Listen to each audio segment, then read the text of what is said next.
Avera Maria Santo is on with us to talk about her experience with same-sex attraction as a Catholic and how we can respond to our friends and family who are struggling with same-sex attraction. You won't want to miss Tell this us, what is it like to be someone who is trying to live a good a Catholic life and still has this temptation? Oh, absolutely. I think it depends person to person. But for me, it was scary. You know, that's the first thing that I think comes to mind, is that I was terrified, especially I was young. You know, I was very young at the time. I was around 13, 14 years old. So I'm dealing with the stresses of middle and high school, and being a Catholic, and trying to live out my faith and trying to figure out what it meant to live out my faith at that point. There was a lot of things that I didn't know. I especially didn't know Catholic Church teaching at the time. So, and no one was really talking about it either, you know, so there was hardly any conversation. There was hardly any dialogue going around what the church teaches on homosexuality. So nobody was really giving me any solace. So it was really just an internal battle every day of just like, okay, what am I going to do about this? How am I going to make sure nobody finds out? How am I going to live day to day, knowing full well that I struggle with this, and how am I going to survive? You know, I'm asking survival questions at age 13 or 14, whereas it wasn't as if I was dealing with anything like a physical ailment. But oftentimes I think that spiritual battles carry kind of that same weight, especially because no one sees those. So it was very easy for me to hide, but also very easy for it to kind of eat me alive in ways that no one was noticing. You know, my parents had no idea. My best friends at the time had no idea. So while I'm struggling with these things as a very extroverted person, I start turning in on myself, you know, to where the very extroverted, optimistic, happy-go-lucky girl becomes a shadow of her former self. You know, it turned me into somebody I wasn't, all because I was suffering in a way that I didn't know how to express. I didn't have the language. I didn't have the knowledge. I didn't have the freedom to express, like, this is what I'm dealing with. And I want to know what the church teaches, but I want to hear it in a way that, you know, it is human, you know, that reaches out to me where I'm at, but also calls me to holiness. Like, I didn't have any of this language. I didn't have any of this.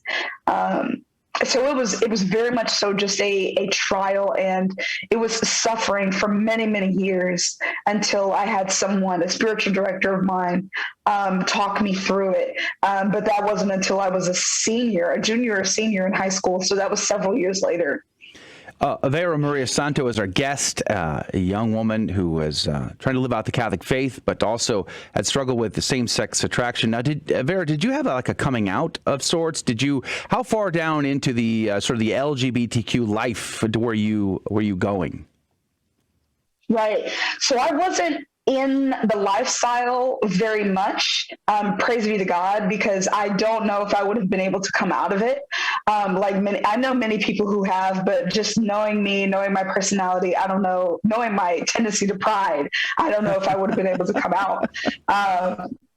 But man, I went so far as to trying to identify myself as gay, but it never really sitting right with me. I couldn't figure out why I wasn't, you know, I wasn't resonating with that, or why it just didn't feel right to me.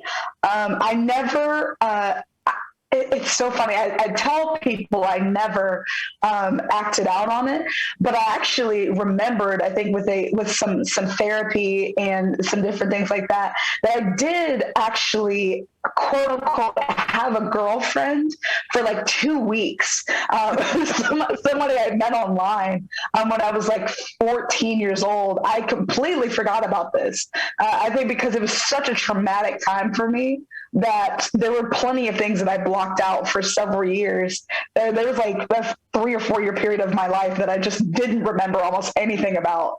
But even in those things, it didn't go too deeply for me, which made it, I think, a lot easier for me to step back and be like, okay, like once I figured out church teachings, once I got it, it was a lot easier for me to be like, okay, like I need to remove myself from this. I need to kind of turn away from the things that I had been dabbling with or trying to identify myself with. Like, I just need to step back and take a breath and really try to figure out what I'm living for, what my purpose is, and anything that doesn't align with that, I need to step away from. So it was a bit easier for me to come out of, no pun intended, but it took a minute still from the things that I was involved in. It was hard, to remove myself at the end of the day. We have just about over 5 minutes left in our conversation with Avera Maria Santo. Avera, I'm curious, was there a point in this journey where you were seriously doubting or questioning or angry at what the church taught about the gift of human sexuality, the dignity of the human person? Did you ever feel like the church was too rigid, too stringent, too outdated? Oh, of course. Absolutely. Especially because when looking at the church, I really didn't understand what she taught. So reading through the catechism or going through things like that, especially as a 14, 15-year-old, I didn't understand what the catechism was saying, and no one was giving me any clarity as to why the church taught what she did. So, of course, I thought she was too rigid, like calling my desires intrinsically disordered and different things like that, because I didn't get why she was saying it. If nobody was there to explain it to me, then of course I'm just going to take it at surface level and run with it and be like, oh, she's calling me names, or oh, the church hates me, or oh, this or oh, that. No one was there to explain those things to me. So it took me a while to read church teaching or to understand church teaching in light of the fact that I was loved above all by Jesus Christ. And once you start reading scripture and church teaching, the catechism, hearing the quotes from the saints, once you read all of those in context, everything changes. But because I didn't have that context of love at first, it made everything more difficult for me. So it took me a while, and it took me having that knowledge and having spiritual direction and having people who also were in love with Christ. Amen. It took them leading me and guiding me into what it was that the church was actually saying about me as an individual versus what it was saying about the attractions themselves. It took me a while to understand those, but once I got them, it was the most beautiful thing that I had ever heard. 4 minutes left in our conversation with Avera. Speaking of love, this is the word that gets thrown around quite a bit. Love is love, right? So people seemingly think, many in the church believe that to love is to let people just do whatever they feel or their self-identity really relates to. What would you say to that? Love is the very person of Christ. Like, love is not a fleeting emotion. Love is not a desire. Love in and of itself is the person of Christ our Lord. And to have that knowledge means that we have to ascribe to what his definition of love is. And his definition of love is the crucifixion, right? Is his passion, death, and resurrection.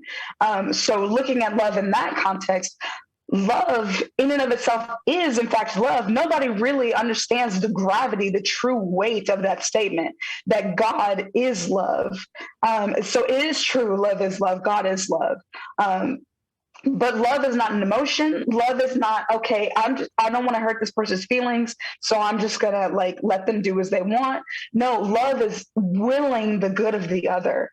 Not simply desiring it, but willing so as to work toward the good of the other, the good of the beloved, right? And that means requiring or desiring what it is that is good for them, no matter how we might be feeling in the moment, no matter if it might be difficult for us to say, like, no, it is calling the other person to love. It is desiring that for them. So that is the most important thing. We have about a minute and a half left in our conversation with Avera Maria Santo, and I just went ahead to kind of wrap up the conversation with saying, how should we respond to our friends or our children who are experiencing same-sex attraction, and where can they find resources that they can trust to teach the true teaching of the church? Because there's so many pitfalls that you can fall into, many people claiming to be Catholic that are teaching things contrary to the faith. What are some good resources that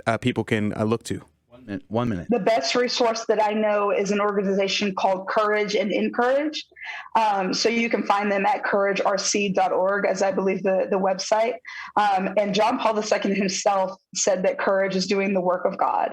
So it is a resource for people to find pastoral care and fellowship for people who experience same-sex attractions, as well as their family members and friends who want to join Encourage.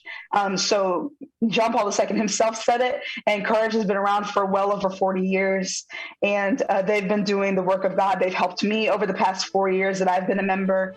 So they are by far the best resource for people and their family and friends who experience same-sex attraction and gender identity disorders. Praise be to God. If you like that interview, then make sure to check out some of our other interviews.